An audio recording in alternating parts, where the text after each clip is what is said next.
और दुनिया को 2 ही रास्ते पता थे, पूंजीवाद और साम्यवाद। तीसरा कोई रास्ता हो सकता है, इसकी कल्पना भी कोई करता नहीं। परंतु पूंजीवाद और साम्यवाद दोनों के प्रयोग ये असफल हुए हैं और असफल हो गए हैं।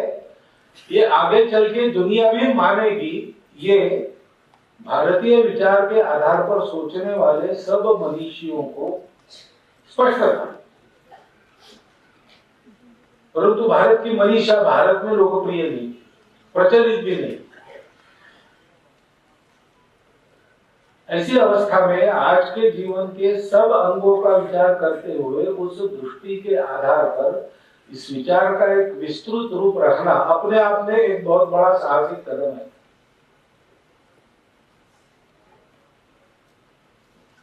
जिस जमाने में दीनदयाल जी ने इसको सामने लाया, उस जमाने में अगर कोई कहता कि मार्क्सिस्ट या नॉन मार्क्सिस्ट इन 2 प्रभावों या एंटी मार्क्सिस्ट इन 2 प्रभावों को छोड़कर तीसरा कोई विचार है, तो उसकी हंसी उड़ती थी, मजाक उड़ता था।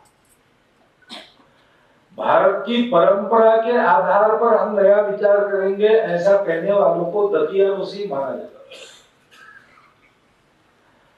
है। ऐसे समय में अपने चिंतन के आधार पर एक दर्शन अपनी परंपरागत दृष्टि के आधार पर प्रस्तुत करना, और केवल प्रस्तुत नहीं करना, उसके स्थापित होने की पूर्ण व्यवस्था करना। दुर्भाग्य से वो पहले ही चले गए, उनकी हत्या हुई। शायद समय मिलता तो उनके जीते जी उसको स्थापित होता हुआ वो देखते, परंतु ऐसा होना नहीं था। लेकिन जिस प्रकार से उन्होंने उस विचार का प्रतिपादन करके उसके लिए काम करने वाला एक कार्यकर्ता समूह खड़ा किया, उसमें ये आश्वस्ति हो गई कि आज न कल इस विचार का ही भविष्य रहेगा। और इसलिए एकात्म मानव दर्शन के विचार के साथ दीनदयाल जी का व्यक्तित्व एक रूप है।